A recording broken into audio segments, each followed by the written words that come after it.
Oi pessoal, meu nome é Maurício Anishi e nesse vídeo eu vou contar para vocês um pouquinho do paper que a gente escreveu, eu, o Joe Yoder e o Fábio Kohn, sobre os desafios que a gente passa hoje na hora de se modelar sistemas orientados a objetos. Esse é um paper super curtinho, 4 páginas, fácil de ler e você pode baixar ele gratuitamente na URL que aparece aqui no vídeo. Qual que é a história do paper? Bem, nós já sabemos bastante sobre como se modelar bons sistemas orientados a objetos. Por bons, eu quero dizer um sistema que seja fácil de ser mantido, fácil de ser evoluído. Num caso do bug, o desenvolvedor ou a desenvolvedora sabe mais ou menos onde olhar para detectar e corrigir o bug. Então, se você pensa nos trabalhos do Grady Bush, do David Parnas, do Robert Martin, do Martin Fowler e etc., esses trabalhos dão para a gente ideias de como modelar um bom sistema, né? Então, como pensar em separar os nossos sistemas em módulos, acoplamento, coesão e etc. Só que o grande desafio hoje é que a gente não desenvolve software no vácuo. Por exemplo, a gente quando cria um software, a gente escolhe frameworks ou bibliotecas para ajudar a gente a implementar o programa. Então pensa, quando você vai fazer uma aplicação web, você vai muito provavelmente escolher algum framework. Por exemplo, o Spring MVC, que está disponível no mercado, para que você seja mais produtivo e não precise implementar coisas que já estão implementadas. Ou acesso a banco de dados. Você vai provavelmente escolher um framework, por exemplo, o Hibernate, para te ajudar a consumir e acessar o seu banco de dados. Ou mesmo às vezes você não tem escolha, né? Pensa, você vai fazer uma aplicação mobile, você depende da API que o Google oferece ali no Android, ou do que a Apple oferece ali para o iPhone, e etc. E esses frameworks e bibliotecas, eles geralmente são super cheios de opinião, né? Você tem que desenvolver dessa forma. E essas bibliotecas, de novo, cheias de opinião, acabam influenciando na maneira com que você modela as suas classes. Como assim?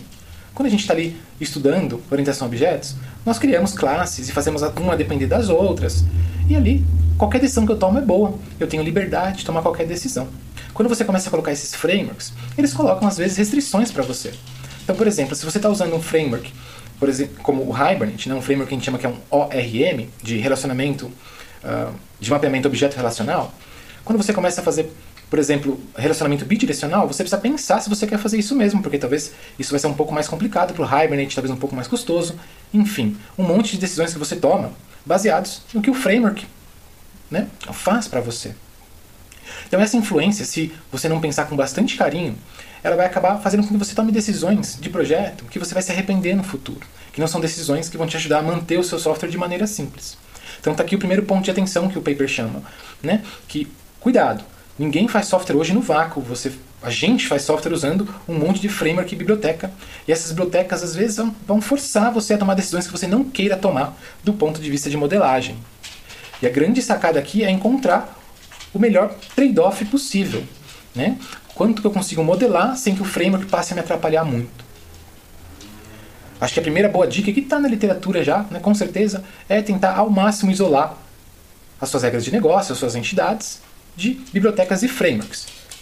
Claro, falar é fácil, na hora de fazer é difícil. Então a gente sugere no paper que tem muito trabalho a ser feito para entender cada uma das diferentes arquiteturas, bibliotecas e frameworks que são usados no mercado e como modelar sistemas orientados a objetos que usam esses frameworks.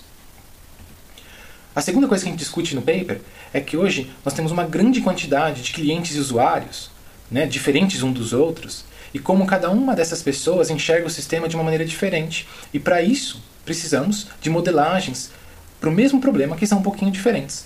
Então pensa, por exemplo, num sistema super grande que controla toda uma empresa. Talvez a pessoa do RH enxergue vamos dizer, a classe funcionário de uma maneira diferente do que a pessoa que toma conta de contabilidade, né? O funcionário existe para as duas pessoas, tanto para o cara da contabilidade quanto para a pessoa do RH, só que a representação que eles precisam é diferente. Talvez a pessoa da RH está mais interessada há anos que você está na empresa, etc. e tal, e a pessoa do contábil está mais interessada no seu salário, tipo de imposto que você paga, e etc. Então, e aí pensa nisso agora numa larga escala, né, onde você talvez tenha múltiplos diferentes stakeholders, né, que é a palavra inglesa para isso, e todos eles olhando sobre o mesmo problema com representações diferentes. Então a gente também, quando estuda sistemas orientados a objetos, a gente tem lá, vamos modelar uma classe faturamento, uma classe produto. E a gente pensa nessa classe produto como sendo um produto para todo o sistema. E no mundo real não é bem isso que acontece. Você vai ter diferentes classes produtos, todas elas representando um produto, mas de um ponto de vista, de um ângulo diferente. E aí o desafio vem quando você tem que manter isso, né? Porque você começa a né, se não prestar muita atenção, a replicar código entre as mesmas várias classes produto do seu sistema, como reutilizar código, como linkar, né, de uma representação para outra. Então isso é um desafio bem grande que acontece em sistemas de super grande escala, né? E escala que eu estou pensando mesmo não em número de usuários que acessam o sistema ou coisa do tipo, mas no quão complexo no quão complexo mesmo o problema que você está modelando é. Tá bem? O livro do Eric Evans, chamado Domain Driven Design, até discute essa ideia de você modelar a mesma coisa de ângulos diferentes e dá dicas de como isso pode acontecer. Mas, do meu ponto de vista, a gente ainda tem muito do que aprender sobre como modelar isso, de maneira com que o código seja fácil de evoluir, que a gente dificulte ou diminua a duplicação de código e etc. E por fim, eu acho que hoje nós temos também uma grande necessidade de medidas de qualidade mais contextuais. Medir qualidade de código, né, e identificar partes do sistema que merecem serem refatoradas é um desafio real e até temos ferramentas para isso. Né? Ferramentas que, por exemplo, conseguem medir a complexidade do código ou quão acoplado esse código é. Ferramentas até mais modernas conseguem olhar, por exemplo, ao longo da vida daquela classe, quantos bugs ela já teve, quantas vezes ela foi modificada para levar isso em consideração na hora de dar uma recomendação ou não. E a gente está chegando lá. Né? Se você olha métricas de código, por exemplo, lá nos anos 90, até antes disso, para métricas que a gente tem hoje, que analisam repositórios, até usam um pouquinho de aprendizado de máquina, está muito melhor. Só que o grande desafio aqui é que a gente precisa de métricas que sejam mais contextuais. Né? Como assim contextual? O que eu quero dizer é, talvez a noção de complexidade que você tenha para um sistema web seja diferente da noção de complexidade que você tem para um sistema de mobile.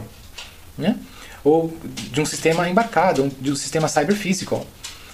Então, a grande sacada aqui, e o que a gente tentou discutir no paper, é que, do nosso ponto de vista, o futuro vai ser ferramentas que entendem, olha, eu estou nesse tipo de arquitetura, eu tomei essas decisões aqui de design, então é assim que eu tenho que medir qualidade. E não de maneira mais genérica, que é o que a gente vê nas ferramentas de mercado hoje.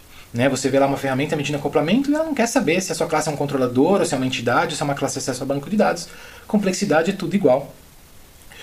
E bola para frente, é isso que acontece hoje. E a gente quer mudar isso um pouquinho, né? A gente acha que isso tem que mudar.